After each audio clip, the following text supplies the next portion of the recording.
कभी सोचा है कि अपने मन के अंदर कितनी जबरदस्त पावर छिपी हुई है? आज हम स्वामी विवेकानंद के बताए रास्ते पर चलकर बस यही जानने वाले हैं कि मन की इस छुपी हुई शक्ति को जगा के कैसे एक एक्स्ट्रा ऑर्डिनरी लाइफ जी जा सकती है। और इस पूरे सफर में हमारे गाइड कौन होंगे? स्वामी विवेकानंद। और देखिए, उनकी बातें कोई किताबी ज्ञान नहीं है, नहीं, ये तो मन को कॉन्सेंट्रेट करने का, फोकस करने का एक पूरा साइंस है। एक ऐसी प्रैक्टिकल टेक्निक जो आज की इतनी फास्ट पेस्ड जिंदगी में भी उतनी ही रेलेवेंट है। अच्छा, ये बात तो शायद सबने सुनी होगी कि स्वामी विवेकानंद एक बार में पूरी किताब पढ़कर याद कर लेते थे। तो सवाल उठता है, कैसे? क्या उनके पास कोई फोटोग्राफिक मेमोरी थी, कोई जादू था? नहीं, असल में ये कोई चमत्कार नहीं था, बल्कि एक ऐसी मेंटल पावर थी, एक ऐसी शक्ति थी जिसे कोई भी, जी हां, कोई भी डेवलप कर सकता है। और वो रहस्य, वो सीक्रेट सिर्फ एक शब्द में छुपा है, कॉन्सेंट्रेशन, यानी एकाग्रता। स्वामी विवेकानंद के लिए ये वो मास्टर की थी, वो चाबी जो ज्ञान के किसी भी ताले को खोल सकती है, फिर चाहे वो ताला बाहरी दुनिया का हो या हमारे अपने अंदर की दुनिया का। तो चलिए थोड़ा और गहराई में उतरते हैं। आखिर ये मन की छिपी हुई शक्ति है क्या? विवेकानंद कहते हैं कि देखो, पावर तो हम सब में है, भरपूर है, बस एक ही दिक्कत है, वो बिखरी हुई है। यहां स्क्रीन पर देखिए, दो तरह के मन हैं। एक है बिखरा हुआ मन, उसकी एनर्जी हजारों दिशाओं में बर्बाद हो रही है।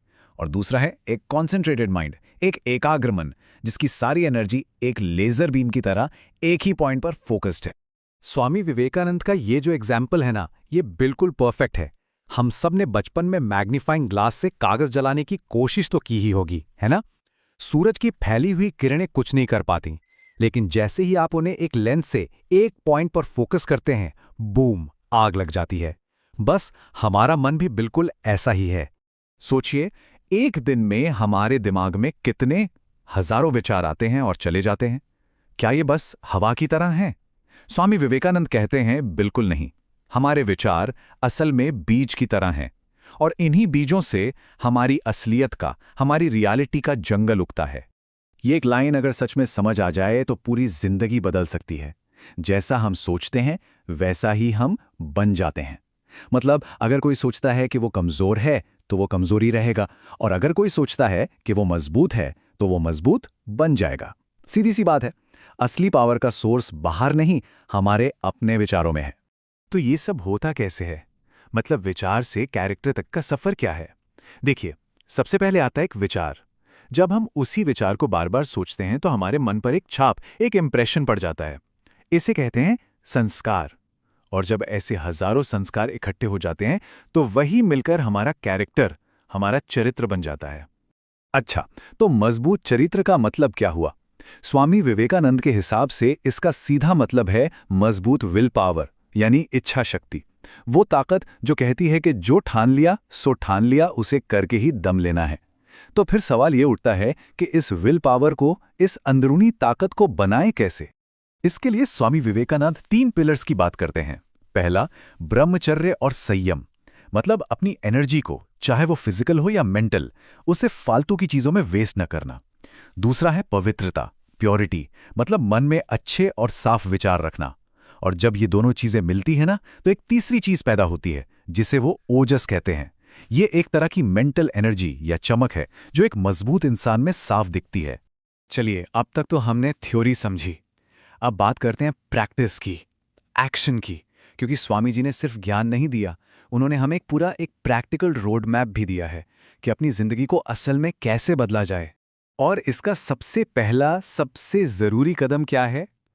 खुद पर विश्वास, सेल्फ बिलीफ। स्वामी विवेकानंद ने तो एथीज्म यानी नास्तिकता की पूरी डेफिनेशन ही बदल दी। उन्होंने कहा, नास्तिक वो नहीं है जो भगवान पर यकीन नहीं करता, नास्तिक वो है जो खुद पर यकीन नहीं करता। तो जीवन निर्माण के लिए 3 मंत्र हमेशा याद रखिए। नंबर 1, एक आइडिया को अपनी जिंदगी बना लो, उसी के बारे में सोचो, उसी के सपने देखो, बस उसी को जियो। नंबर 2, खुद पर यकीन करो, ये वो नींव है जिस पर पूरी जिंदगी की इमारत खड़ी होगी। और नंबर 3, फेल होने से, गिरने से बिल्कुल मत डरो। 1000 बार भी गिरो तो एक और बार कोशिश करो। अब आते हैं उन 2 आखिरी चाबियों पर जो मन की शक्ति के हर दरवाजे को खोल सकती हैं। एक है हमारे अंदर की दुनिया के लिए और वो है ध्यान यानी मेडिटेशन, और दूसरी है बाहर की दुनिया के लिए और वो है सेवा। देखिए, ध्यान का मतलब सिर्फ आंखें बंद करके बैठ जाना नहीं है। स्वामी विवेकानंद कहते हैं कि अपने मन को काबू करने जैसा है, बिल्कुल एक जंगली घोड़े को साधने जैसा। और जाहिर है, ये एक दिन में तो होगा नहीं, इसमें पेशेंस लगेगा, रोज की प्रैक्टिस लगेगी। लेकिन जब एक बार ये मन रूपी घोड़ा सध गया ना, तो ये आपका सबसे बड़ा और सबसे वफादार साथी बन जाएगा। और दूसरी चाबी है सेवा। जब हम मैं करने के बजाय दूसरों के लिए कुछ करते हैं बिना किसी स्वार्थ के, तो हमारा ईगो, हमारा अहंकार धीरे धीरे पिघलने लगता है।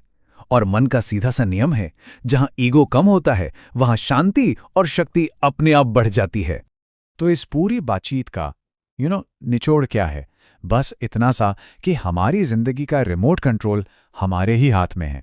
हम अपनी सर्कमस्टांसेस के विक्टिम नहीं हैं, हम अपनी डेस्टिनी के क्रिएटर हैं। सारी की सारी पावर हमारे अंदर ही है, बस उसे जगाने की, उसे अनलॉक करने की देर है। तो आखिर में स्वामी विवेकानंद के उसी अमर संदेश के साथ इस बात को खत्म करते हैं। उठो, जागो और तब तक मत रुको जब तक लक्ष्य की प्राप्ति ना हो जाए। ये सिर्फ कुछ शब्द नहीं है, ये एक कॉल टू एक्शन है। तो चलिए आज से ही, अभी से ही अपने अंदर की इस सोई हुई शक्ति को जगाने की शुरुआत करते हैं।